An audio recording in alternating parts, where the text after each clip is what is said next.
Hey guys, welcome back to my channel. नमस्कार दोस्तों, स्वागत है आप सभी का हमारे आज के नए ब्लॉग में।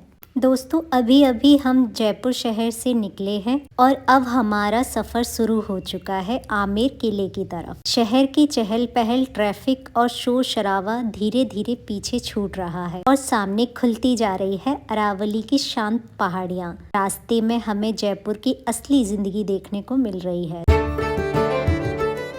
आज हम आपको लेकर आए हैं राजस्थान के गौरव और शान आमेर किला जयपुर में। जी हाँ, यह किला सिर्फ पत्थरों की इमारत नहीं बल्कि राजपूताना शौर्य, कला और इतिहास की जीवंत पहचान है। तो चलिए शुरू करते हैं हमारा यह शाही सफर। आमेर किला जयपुर शहर से लगभग 11 किलोमीटर दूर अरावली की पहाड़ियों पर स्थित है। नीचे फैली हुई माओता झील और उसके ऊपर बना यह भव्य किला मन को मोह लेता है। जैसे ही हम यहाँ प्रवेश करते हैं, अपने आप एक शाही एहसास होने लगता है। देश विदेश से लोग इस ऐतिहासिक धरोहर को देखने दूर दूर से आते हैं। आमेर किले का निर्माण 16वीं शताब्दी में राजा मानसिंह प्रथम ने करवाया था। बाद में राजा जयसिंह सहित कई शासकों ने इसमें और विस्तार करवाया। यह किला कभी कछवाहा राजपूतों की राजधानी हुआ करता था। इस किले की हर दीवार अपने अंदर युद्ध, प्रेम और बलिदान की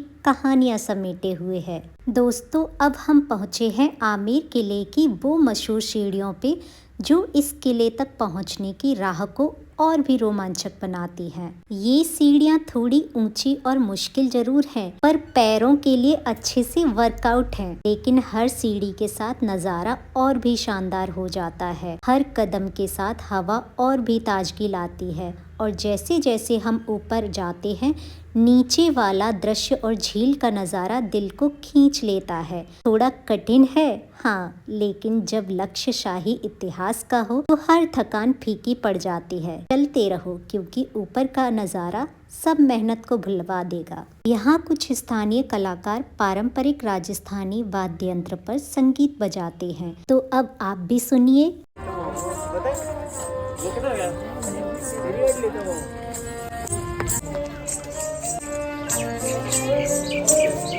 क्या कहते हैं, सच में है ना प्यारा, कानों को बहुत ही ज्यादा संतुष्ट करने वाला। जिस वाद्य यंत्र की आवाज आप सुन रहे हैं उसे कहा जाता है राहड़ हत्ता। यह राजस्थान का बहुत पुराना लोक वाद्य यंत्र है। आमेर किले की यात्रा में हम अब पहुंच चुके हैं एक बहुत ही पवित्र और ऐतिहासिक स्थान पर। यहाँ किले के अंदर एक सुंदर मंदिर है जिसे शिला देवी मंदिर कहा जाता है। यह मंदिर गौरी दुर्गा रूप में देवी को समर्पित है, जिनमें राजपूत शासक अपनी शक्ति और रक्षा के लिए पूजा किया करते थे। जब 16वीं सदी में राजा मान सिंह को बंगाल के राजा से युद्ध में हार का सामना करना पड़ा तो उन्होंने माता दुर्गा से विजय की कामना की। नवरात्रि के समय यहाँ लोग बहुत ही ज्यादा तादाद में श्रद्धा पूर्वक आते हैं और पूजा करते हैं। तो दोस्तों, अब हम पहुंच गए हैं आमेर किले के सबसे बड़े और ऐतिहासिक मैदान में। इसका नाम है जलेब चौक और इतिहास के इस शाही आंगन में खड़े होकर कुछ सेल्फी तो बनती है।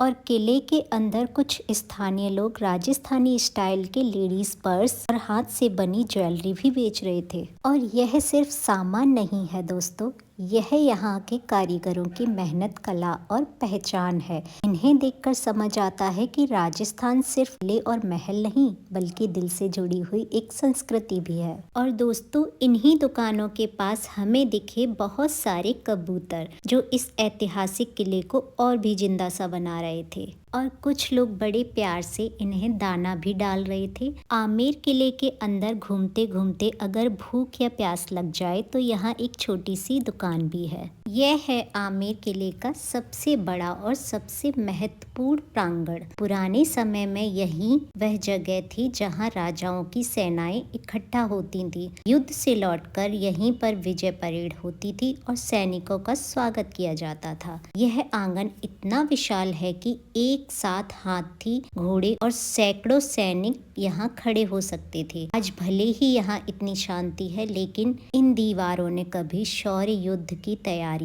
और जीत का जश्न बहुत करीब से देखा है।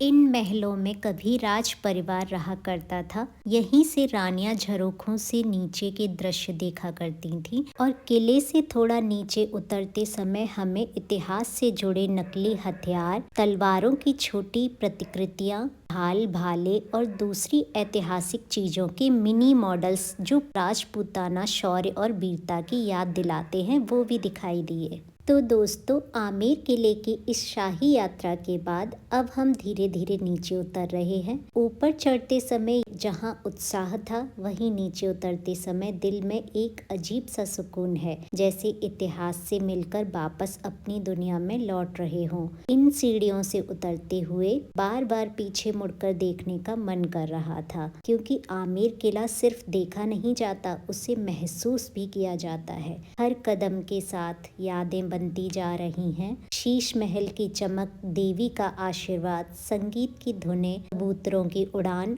और इस शाही आंगन की भव्यता। अगर आपको हमारा यह ब्लॉग अच्छा लगा हो तो वीडियो को लाइक कीजिए, शेयर कीजिए और चैनल को सब्सक्राइब करना बिल्कुल मत भूलिए। मिलते हैं नेक्स्ट ब्लॉग में।